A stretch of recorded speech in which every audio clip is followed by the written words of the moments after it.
ತುಂಬ ನನ್ನ ಕಾರ್ಯಕರ್ತ ಬಂಧುಗಳು, ದೇವದುರ್ಲಭ ಕಾರ್ಯಕರ್ತ ಬಂಧುಗಳು. ಅದು ಅವ್ರು ಗೆದ್ದರೆ ನಮ್ಮದೇ ಗೆಲುವು, ಸೋತ್ರೆ ನಮ್ಮದೇ ಸೋಲು ಅಂತೇಳಿ ಎದೆಗಚ್ಕೊಂಡು ಮಾಡ್ತಕ್ಕಂಥ ಕಾರ್ಯಕರ್ತ ಬಂಧುಗಳು ಕಾಪು ಕ್ಷೇತ್ರದವರು ಇದ್ದಾರೆ. ಹಾಗಾಗಿ ಮತ್ತು ಜನ ತುಂಬ ನಂಬಿದ್ದಾರೆ ನಮ್ಮನ್ನು. ನಮ್ಮ ಜಾತಿ ನೋಡಲಿಲ್ಲ, ಮತ್ತು ನಮ್ಮ ಹಿನ್ನೆಲೆ ನೋಡಲಿಲ್ಲ, ನನ್ನ ಮೇಲೆ ನಂಬಿಕೆ ಇಟ್ಟು ನನಗೆ ಓಟ್ ಹಾಕಿದಂಥ ಜನ ಇದ್ದಾರೆ. ಹಾಗಾಗಿ ನಾನು ಅವರ ಋಣ ತೀರಿಸಬೇಕಾಗಿದೆ.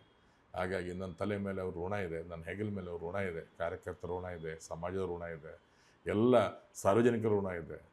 ಈ ಋಣವೆಲ್ಲ ತೀರಿಸ್ತಕ್ಕಂಥ ನಾನು ದೇವ್ರನ್ನ ಅದೇ ಕೇಳುವಂಥದ್ದು. ಜನ ನಂಬಿದ್ದಾರೆ, ಪ್ಲೈನಾಗಿ ನಮ್ಮಿಂದ ನೀವು ಓಟ್ ಹಾಕಿದ್ದಾರೆ. ಅತ್ಯಂತ first time in the history of Kapu ಅಷ್ಟು ಬಹುಮತ 13,000 ಚಿಲ್ಲರೆ ಓಟಿಂದ ಗೆದ್ದ, ಇಲ್ಲಾಂದರೆ 2,000 3,000 ಓಟಲ್ಲಿ ಗೆಲ್ಲುವಂಥದ್ದು. ಅಂಥದ್ರಲ್ಲಿ 13,000 ಓಟಲ್ಲಿ ಆ ನಂಬಿಕೆಯನ್ನು ಉಳಿಸ್ಕೋಬೇಕಲ್ಲ. ಕೊನೆಗೆ ಆ ನಂಬಿಕೆ ಹುಸಿ ಆಗಬಾರ್ದು, ಸುಳ್ಳಾಗಬಾರ್ದು ಅಂತಕ್ಕಂಥ ಪ್ರಾರ್ಥನೆಯಷ್ಟೇ ನಾನು ಭಗವಂತನಲ್ಲಿ ಮಾಡೋದು.